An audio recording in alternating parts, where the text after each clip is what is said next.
பேசுவோம், 6 மாசத்துல மறந்துடுவோம், அடுத்த கொலை நடக்கும், மறுபடியும் பேசுவோம், மறந்துடுவோம், அடுத்த கொலை. 6 மாதத்திற்கு ஒரு கொலை சென்னிமலையில் 2023. ஆனால் இந்த முறை நாம் யாரும் இதை விடப்போவதாக இல்லை. நாம வீதிக்கு வர வேண்டிய சூழ்நிலை இது. இன்னைக்கு பாருங்க ஐயா, நாம சம்பவம் நடந்து 6 நாள் கழிச்சு நம்ம பேசிக்கிட்டு இருக்கோம்.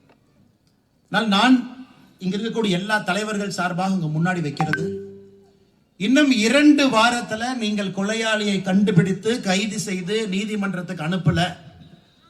எங்களை பொறுத்தவரை நாங்க இங்கே ஆட்சியில் இருந்தால் நீதிமன்றத்துக்கு அனுப்ப மாட்டாங்க ஐயா. துப்பாக்கி எல்லாம் எதுக்கு இருக்குதுங்க ஐயா, குண்டெல்லாம் எதுக்கு இருக்கு? பயத்தை ஏற்படுத்தும் அளவு குறைந்தபட்சம் நீங்க அதை செய்யல அப்படின்னா 20ஆம் தேதியிலிருந்து, செவ்வாய்க்கிழமைங்க ஐயா 20ஆம் தேதி, இதே சிவகிரியில தொடர் உண்ணாவிரத போராட்டத்திலே நாம் அமர இருக்கின்றோம். தொடர் உண்ணாவிரத போராட்டம் அது கலைக்கணும்னா முதலமைச்சர் தான் இங்க வரணும்.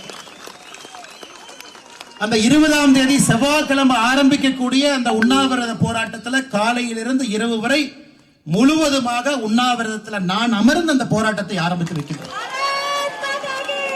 தோட்டங்காட்டில் இருக்கிறவங்க, வீட்டில் இருக்கிறவங்க எல்லாரும் வந்து மாறி மாறி ஒரு நாள் உட்கார்ந்துட்டே இருக்கலாங்க.